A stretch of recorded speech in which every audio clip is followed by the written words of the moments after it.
예, 앞을 보시면서 우리 제목을 크게 한번 읽어보겠습니다. 자, 배고픔을 있게 만드는 것. 예, 예. 자, 오늘 아마 예배 오실 때 식사를 안 하고 오신 분이 계실지도 모르겠습니다. 좀, 제 배가 고픈 분이, 계시다면 오늘 말씀을 좀 더 잘 이해할 수 있을 것 같아요. 우리 이제 배고픔과 관계된 말씀이고요. 그리고 역시 제자도에 관한, 말씀의 일부입니다. 오늘은 요한복음으로 가서 4장을 한번 살펴보겠습니다. 요한복음 4장을 우리가 이해하는데 중요한 것은 그 시대 배경을 봐야 되는데요. 오늘 우리가 읽은 본문은 짧지만 요한복음 4장 전체를 볼 필요가 있습니다. 그 사마리아라는 곳이 나오죠. 보시면 어, 파워포인트가 잘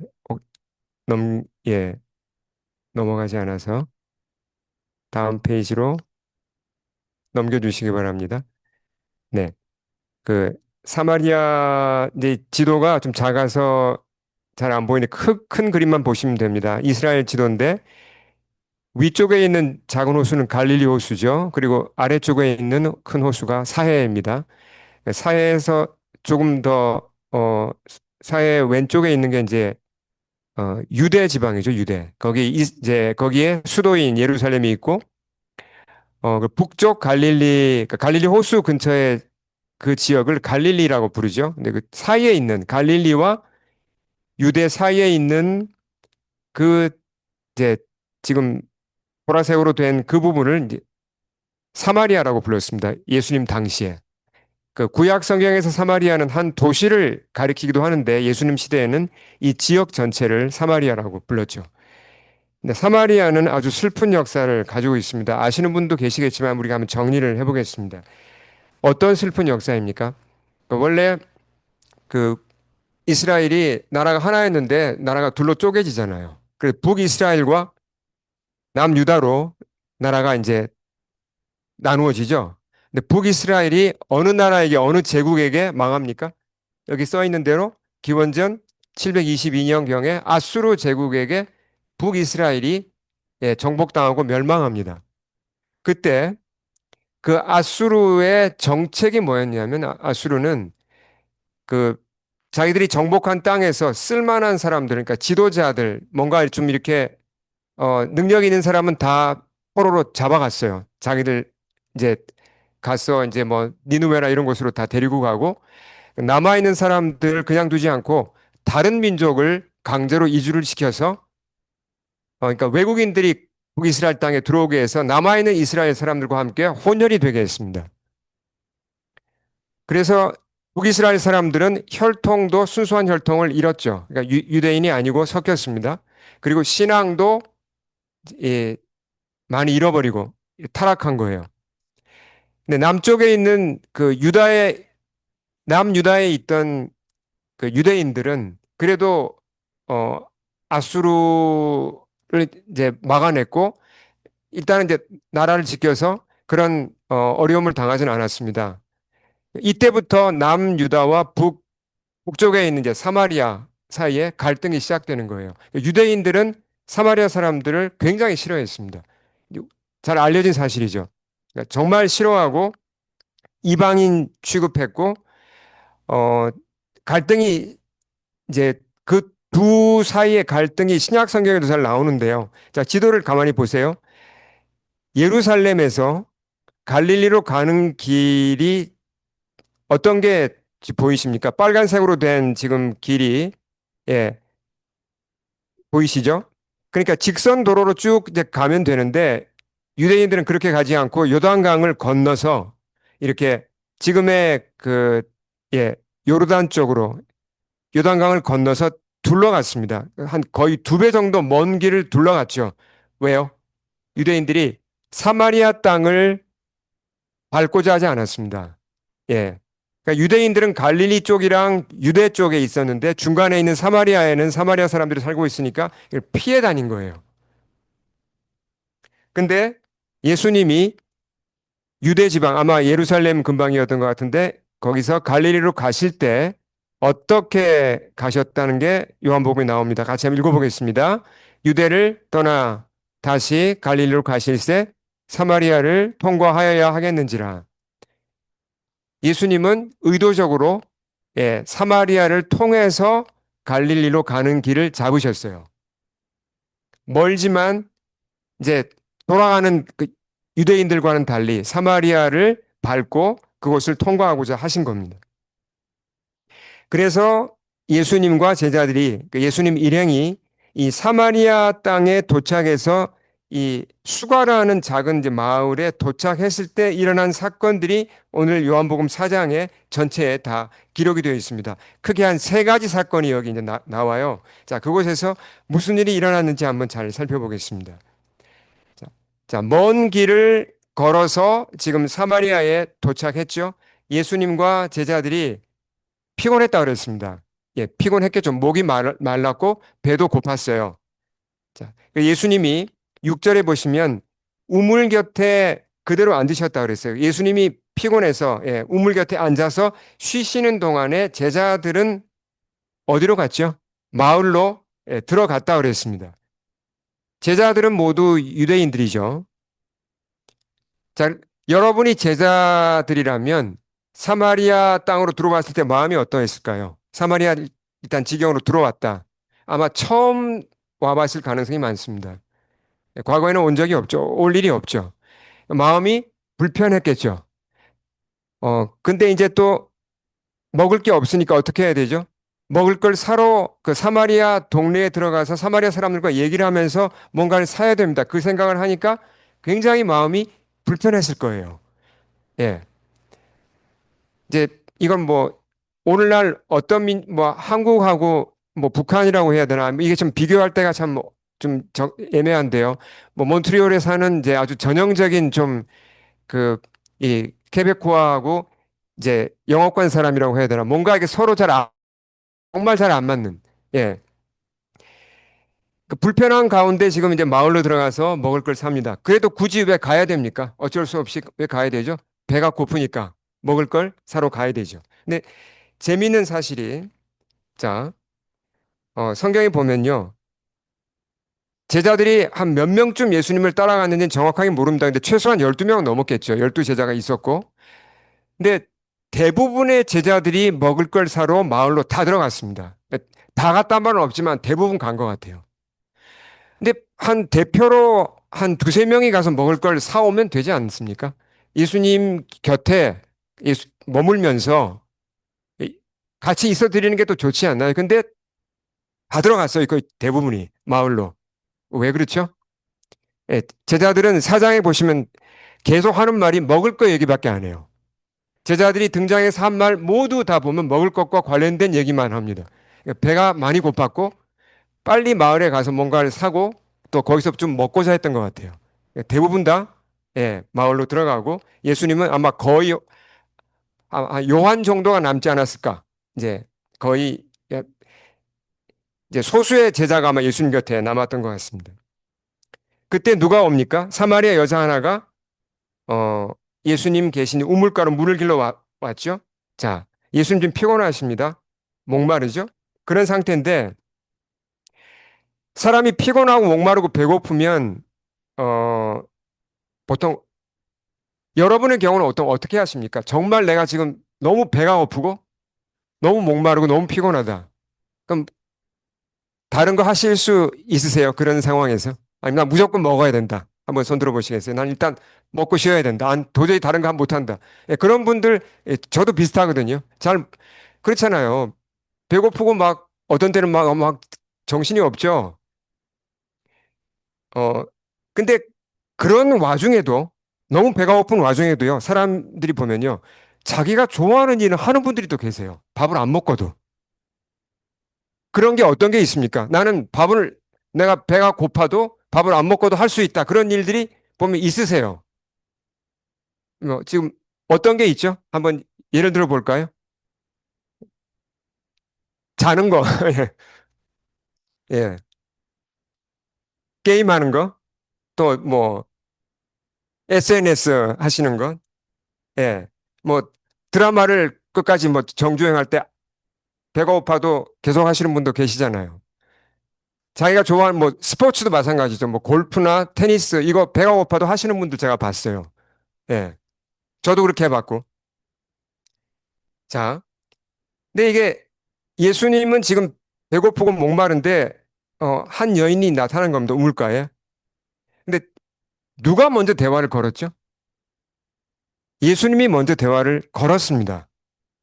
근데 내가 배고프고 목마른데 귀찮잖아요. 낯선 사람한테 말 거는 게. 근데 주님이 먼저 말을 걸었어요. 근데 이 여자가 고분고분한 사람이 아니에요. 굉장히 시니컬하고 예, 아주 냉담했습니다. 그 대화가 끊어질 것 같은데 저 같으면 그래 뭐 전도 한번 해보려고 했는데 이런 반응이 이러니까 잘 됐다. 난 피곤하니까. 그리고 그냥 대화를 끊을 것 같은데 주님은 계속 대화를 이어가세요. 눈높이를 낮추어서 말씀을 또 그 여자가 좋아할 만한 말씀을 해주시면서 대화를 이어가세요. 점점점 대화가 길어져요. 굉장히 길어져요. 나중에 무슨 주님이 설교를 하세요, 거의. 아니, 이렇게 배고프고 힘없는데 피곤한데 왜 이렇게 하시죠, 주님이? 이걸 보면, 어, 예수님의 면모를 여기서 알 수가 있습니다.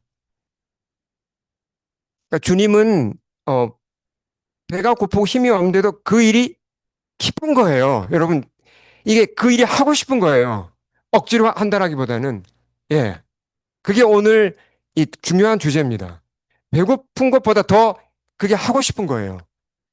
밥 먹는 걸 뒤로 미루고라도 하고 싶은 거예요. 그 사람을 도와주고 싶은 거예요. 그 여자가 어떤 여자였죠? 어떤 아픔과 어떤 과거를 가진 여자였습니까? 결혼 5번을 실패했잖아요. 얼마나 끔찍합니까? 사람이 인생을 실패해도 정도가 있지 어떻게 5번 결혼을 한 게 다 실패합니까? 그러니까 너무나 많은 상처와 너무나 많은 그 어두운 과거를 지닌 아픔이 많은 사람이었습니다. 그리고 또 이 여자가 뭔가 하나님께 대한 소원은 있어요. 예배에 대한 소원도 있는데 어떻게 해야 될지는 모르는 거예요. 그러니까 주님이 예배를 가르치시고 정말 하나하나 차근차근 그 여자에게 알려주시고 구원으로 이끌어 주시는 거예요. 시간 가는 줄도 모르고. 여기서 우리가 뭘 하나 알 수 있습니까? 예수님에게 중요한 건 사람이에요. 사람. 그러니까 사람이 얼마나 중요한가가 나타난다는 겁니다. 유대인들은 사마리아 사람이라는 사실만으로 그걸 무시했습니다. 그리고 그 시대 사람들은 남자들은 여자라는 사실만으로 무시를 했어요. 근데 주님에게는 사마리아 사람이고 여자인데도 그런 게 전혀 문제가 되지 않고 그 한 사람을 너무나 이게 귀하게 다가오고 그 사람을 살리기 위해서 배고픔도 있고 시간 가는 줄 모르고 그 사람을 지금 돕고 계신 거예요. 자, 그 여자가 서서히 마음을 열고 드디어 예수님이 메시아라는 걸 깨닫고 예수님을 영접했어요. 놀라운 일이 일어난 거죠. 바로 그 타이밍에 딱 그 순간에 여자가 예수를 영접한 그때 먹을 걸 사러 갔던 제자들이 돌아와요. 자, 먹을 걸 사러 동네에 들어갔다 그랬죠. 분명히 사장 8절에. 그 다음에 돌아오는 걸 볼까요? 27절 읽겠습니다. 이때 제자들이 돌아와서 예수께서 여자와 말씀하시는 것을 이상히 여겼으나 무엇을 구하시나이까? 어찌하여 그와 말씀하시나이까? 묻는 자가 없더라. 돌아와 보니까 먹을 걸 가지고 왔죠. 어, 놀란 거예요. 왜 놀랬죠? 예수님이 여자와 얘기를 하고 있는 것부터가 우선 이게 있을 수 없는 얘기가 그 당시 랍비들은 절대로 자기 부인이 아니면 얘기를 하지 않았습니다. 예, 성인 여자하고는 절대로 얘기를 하지 않았습니다. 그리고 일반적인 유대인들도 뭐 낯선 여자와 얘기를 하는 게 금지되어 있었어요. 근데 예수님이 얘기를 하니까 놀란 거고 그것도 사마리아 여인하고 얘기를 하니까 이게 뭐지? 주님 이거 무슨 일을 하시는 거죠? 놀란 거예요. 충격을 받은 거죠. 어, 근데 이제 궁금했지만 제자들이 도대체 무슨 말씀을 하시는 거지? 무슨 일이 있었나 궁금했지만 감히 내용을 물어보지 못했어요.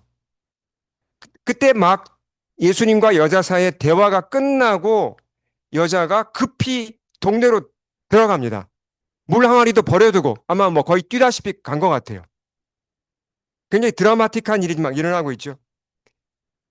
그러면서 여자가 동네에 들어가서 이렇게 외쳐요. 자, 읽겠습니다. 여자가 물동이를 버려두고 동네에 들어가서 사람들에게 이르되 내가 행한 모든 일을 내게 말한 사람을 와서 보라. 이는 그리스도가 아니냐 하니 이 여자가 원래 사람들을 피해 다녔잖아요. 아무하고도 관계를 맺지 않았습니다. 사람들 피해서 일부러 대낮에 사람 안 오는 때 우물에 온 사람이잖아요. 근데 이제 완전히 변화되어서 그 짧은 시간에 변화가 일어나서 마을로 들어가 사람들을 다 초청합니다. 뭐라고 초청을 했죠? 이 말이 무슨 말이에요? 내가 행한 모든 일을 내게 말한 사람을 와 보라. 이건 이제 간략하게 해서 무슨 얘기냐면 나의 과거를 다 아시는 분을 만났다. 나의 과거를 다 정리해 주신 분을 만났다. 내 과거를 다 해결해 주신 분을 만났다. 이런 얘기입니다. 메시아밖에 할 수 없는 얘기죠. 예. 그렇게 그가 외쳤을 때 이제 사마리아 사람들이 이게 뭐지? 그리고 뭔가 이렇게 도전을 받고 그 예수란 분을 보고자 몰려옵니다. 우물가로, 마을 입구로. 예. 그런 일이 지금 막 일어나고 있어요. 이게 사실 엄청난 일이 일어나고 있는 겁니다. 이게 역사적으로 어마어마한 일이 지금 일어나고 있는 거예요. 우리가 이 일을 한번 정리를 해보면 어떤 일이 일어나는 거냐면요. 사마리아인들과 유대인 사이에는 적대감이 크다 그랬잖아요. 그렇죠? 예수님은 유대인이죠. 자, 그러면 사마리아 사람들이 볼 때 유대인이란 사람이 와가지고 뭔가 설교를 하면 듣겠습니까? 마음 닫죠. 유대인한테 가서 하세요. 우린 우리대로 다 랍비도 있고 그러니까 거절합니다. 근데 지금 사마리아 사람들이 이 유대인 출신 예수라는 분의 말씀을 듣고 나중에 보면 이 사람들이 다 변화돼서 예수님 영접하거든요. 이건 예수님이 진짜 메시아가 아니면 일어날 수 없는 일입니다. 예수님이 유대인을 위한 메시아일 뿐만 아니라 사마리아 사람들을 위한 메시아이기도 하고 만민을 위한 구원자라는 게 여기서 드러나고 있잖아요. 그 의미심장한 일이 일어나고 있는 현장에 있는데 제자들이 그럼 이게 야 놀라운 일이 일어나구나. 와 사마리아 사람들이 우리 주님을 믿네. 막 이런 걸 보면서 그걸 파악을 해야 되는데 이 사람들이 지금 그 상황 속에서요. 그 중요한 일이 일어나는 상황 속에서 예수님께 한다는 말이 이겁니다. 자, 읽겠습니다. 31절. 그 사이에 제자들이 청하에 이르되 라비어 잡수소서. 이게 무슨 얘기를 한 겁니까? 예수님, 일단 드세요. 식사부터 하셔야죠.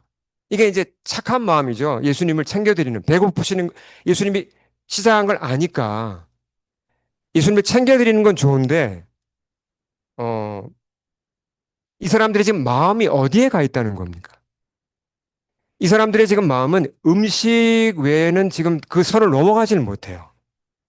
그리고 지금 사마리아 사람들이 예수님께로 오고 그들이 복음을 듣고 변화되고 이 놀라운 일이 일어나는데도 그 일이 어떤 일인지를 파악을 못하고 있습니다. 그 일이 안 보이는 거예요. 예. 사람이 자기가 어떤 A라는 것에 관심이 확 박혀 있으면 어떻습니까? 아무리 옆에서 B, C를 얘기해도 잘 안 들립니다. 예, 거기에 그냥 A에 완전히 몰입해가지고 좀 그렇잖아요.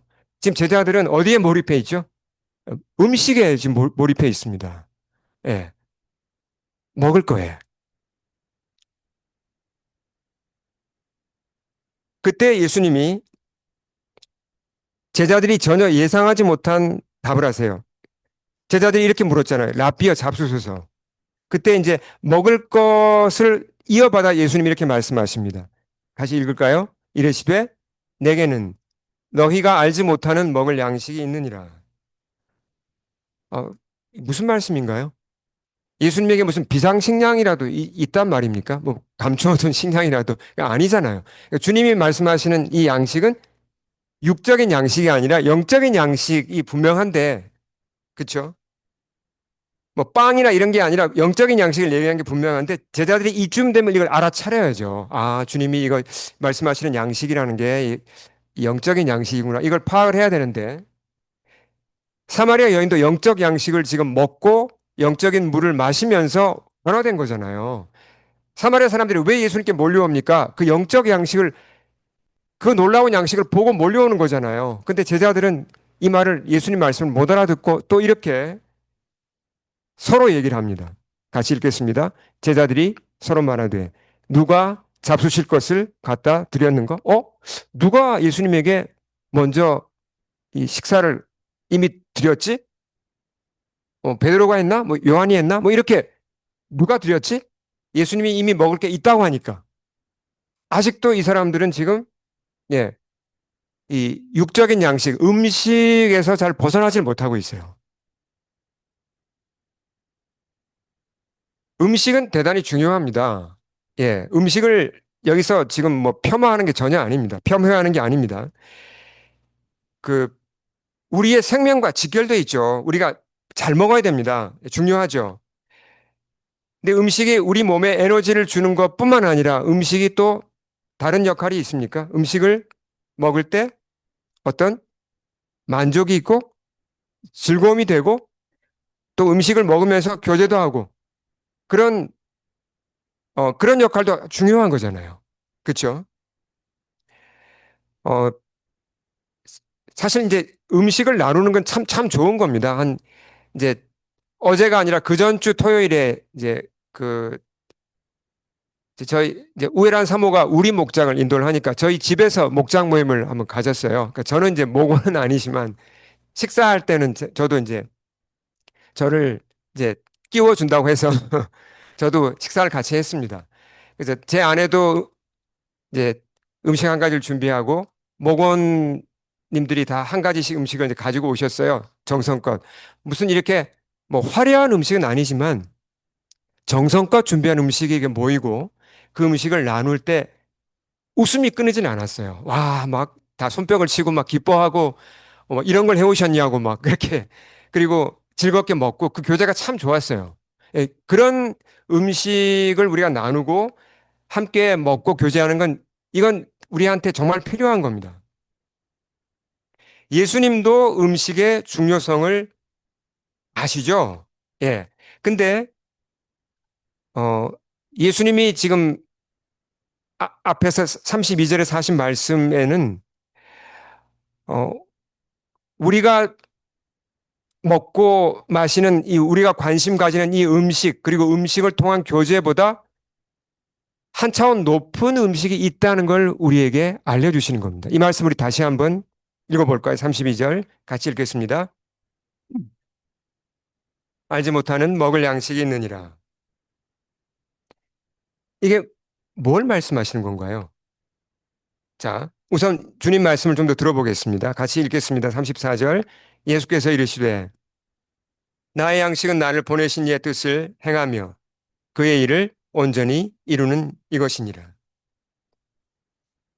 어, 어떤 게 예수님에게 이게 양식이 됐다는 거죠? 하나님의 뜻을 행하는 건데 하나님의 뜻이 여러 가지가 있겠지만 그 중에 가장 중요한 건 오늘 사건과 이어진 게 어떤 거죠?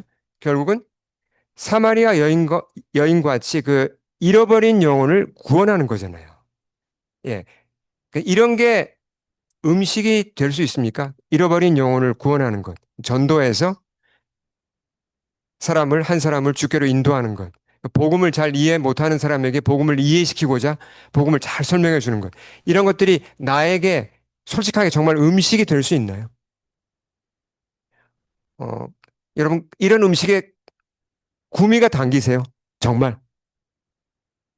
아니면, 아, 그런 음식은 그러니까 맛있는 음식이라기보다는 그냥 몸에는 좋지만 맛은 별로 없는 음식. 그런 음식 같아 보이지 않습니까? 예, 솔직히 우리가 얘기할 때, 어, 좋은 음식이라는 건 알지만, 맛은 그렇게 없는 것 같아. 보통 이제 그런 반응을 우리가 보이잖아요. 근데 그게 오해라는 거죠. 그래서 예수님이 원하시는 것은 우리로 하여금 이 새로운 음식을 알게 하고 그 음식을 먹고 마시는 새로운 차원의 삶으로 우리를 이끌어 주고자 하신다는 겁니다. 우리가 교회에 모이면요.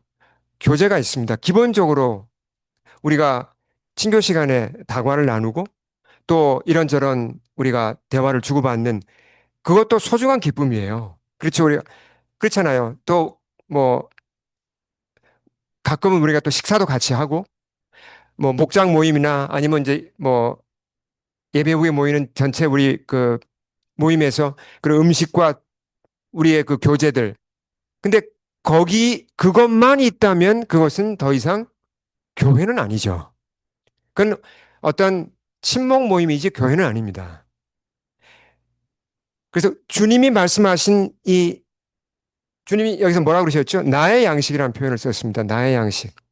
주님이 말씀하신 이 양식 우리도 알아요. 어떤 건지. 아는데 이걸 좀 더 우리가 이해해야 되고 이것을 우리가 먹고 이 음식을 사랑하고 이 음식을 먹는 그런 삶으로 좀 더 나아가야 된다는 겁니다. 그것이 우리의 삶을 훨씬 더 업그레이드 할 수 있다는 겁니다. 네. 자, 그래서 이 특별한 음식을 조금 더 한번 살펴볼게요. 어, 그러니까 오늘 있었던 사건을 기초하면 예수님이 말씀하신 my food, 나의 양식이라는 건 간단하게 말하면 어떤 거예요? 어떤 게 예수님에게 양식이 됐어요? 정말 배고픔도 있게 하고 그 배고픈 때에도 음식을 안 먹어도 배가 부를 정도로 만족과 기쁨을 준 거예요. 지금 한 완전히 망가진 인생의 그 사마리아 여인이 예수님과 대화한 그 한 뭐 시간을 모르겠어요. 얼마나 걸렸는지. 꽤 시간이 걸렸을 겁니다. 뭐 한두 시간 뭐 이상 걸렸을지 모르죠. 그 대화를 통해서 그 여자가 살아났잖아요. 완전히 인생이 바뀌었잖아요. 한 사람이 죽었던 그가 살아났잖아요. 사망에서 생명으로 옮겨갔잖아요. 하나님의 자녀가 됐잖아요. 그게 너무 기쁜 거예요. 그러니까 우리는 이 기쁨을 이해하는데 가장 좋은 예는 우리의 자녀와 부모의 관계이죠. 다른 관계가 참 이제 별로 없기 때문에 예를 들기가 어려운데요. 내 사랑하는 자녀가 아파요. 심각한 병에 걸렸어요. 위험해요. 밥이 넘어가십니까, 그러면? 밥이 안 넘어가죠, 부모가. 어떻게 밥이 넘어갑니까?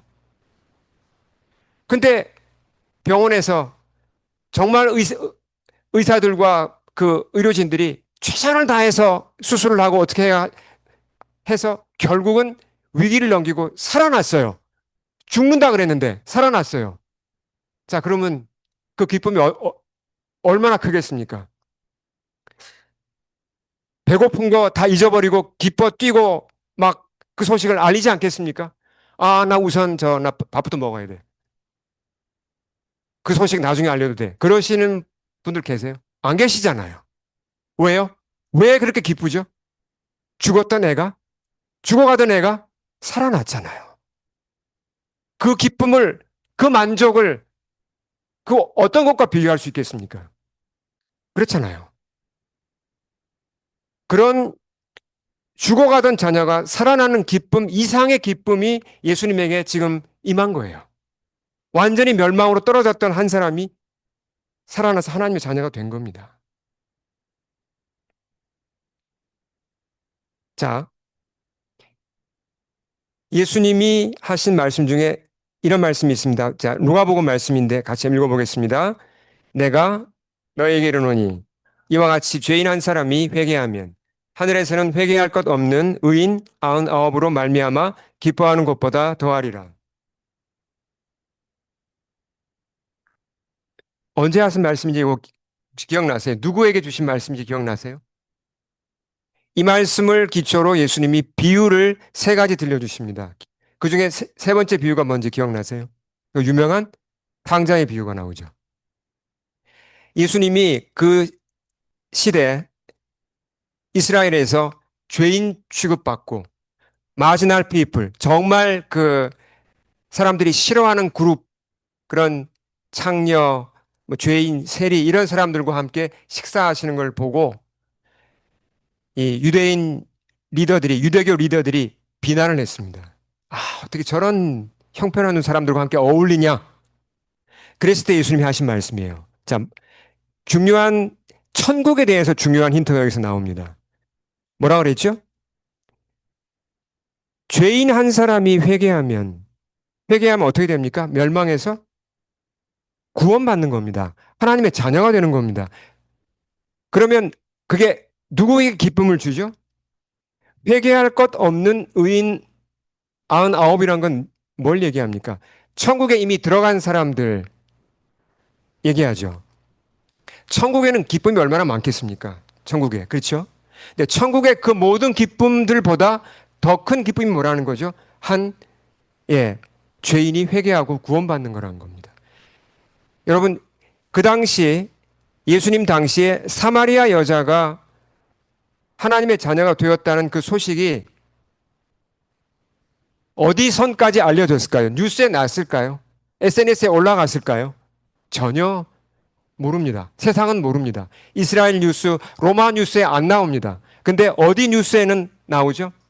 천국 뉴스에는 나온다는 얘기입니다. 농담이 아니에요. 성경에 써 있잖아요. 나 한 사람이 예수 믿고 하나님의 자녀가 된 것, 주그날드 몽헤알에 나옵니까? 뭐 한국 뉴스에 나옵니까? 미국 CNN 뉴스에 안 나와요. 사람들 그런데 관심이 없어요. 근데 천국 뉴스엔 나옵니까? 나와요. 천국이 기쁨으로 들썩일 정도로 이건 큰 사건이에요. 한 사람이 하나님의 자녀가 되는 것. 예. 우리는 전도가 귀하다는 거 압니다. 선교 이거 중요하다는 거 알아요. 근데 우리가 놓치기 쉬운 게 뭐냐면 힘들다. 귀한 일이지만 힘들고 야, 이거 정말 보통 에너지가 들어가는 게 아니다. 이건 여기까지는 알아요. 이게 또 해야 된다는 거 압니다. 근데 어떤 걸 놓치기 쉽다는 거죠? 뭘 놓치기 쉽다는 거죠? 그것이 나에게 이런 양식이 된다는 걸 우리가 놓치기 쉽다는 겁니다. 힘들어요. 수고해야 돼요. 전도하려면 수고해야 됩니다. 근데 그걸로 끝나지 않는다는 겁니다. 뭐 그 사람이 당장 회개할 수도 있고 안 할 수도 있어요. 보통 흔히들 하는 얘기들이 있잖아요. 한 사람이 복음을 몇 번 정도 들어야 예수님 영접한다고 그러죠? 우리가 전도 배울 때 나오잖아요. 보통 40번까지 얘기하는 사람들이 있어요. 예, 40번을 들어야 영접한다는 얘기들이 있습니다. 그러니까 진짜 많이 들어야 한 번 전도한다고 잘 안 돼요. 내가 한 번 전도하는 그게 뭐 결정타가 돼서 그 사람이 돌아오는 경우는 극히 드물죠. 예. 그렇지만, 나도 그 40번 중에 한 번을 더 한다는 겁니다.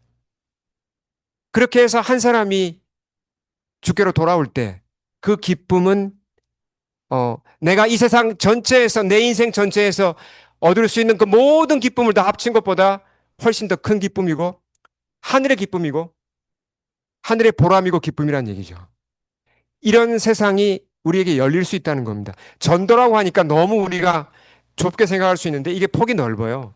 우리가 가족들에게 예수님 얘기하는 것. 예수님 이름으로 한 사람에게 내가 식사 한번 대접하는 것. 예수님의 이름으로 어떤 방문하는 자가 있을 때 내 집을 오픈해서 내가 따뜻하게 맞아주고 다 전도에 포함되는 겁니다. 오늘날 전도라는 건 관계 전도잖아요. 관계를 쌓아가면서 신뢰 관계를 만들면서 그 가운데 복음을 전해야지 불쑥 그냥 아무것도 없는 가운데 복음 전해가지고는 효과가 별로 없습니다. 그러니까 정말 예수님의 이름으로 한 번의 식사를 대접하는 것도 전도의 일부예요. 우리가 조금씩 다 할 수가 있는 겁니다. 근데 그것들이 주님이 얼마나 기뻐하시고 결국은 이 하늘의 기쁨을 내게 열어주는 통로라는 걸 우리가 잊으면 안 된다는 겁니다. 한 가지만 더 돌아보겠습니다. 자, 뭘 돌아봐야 되냐면요.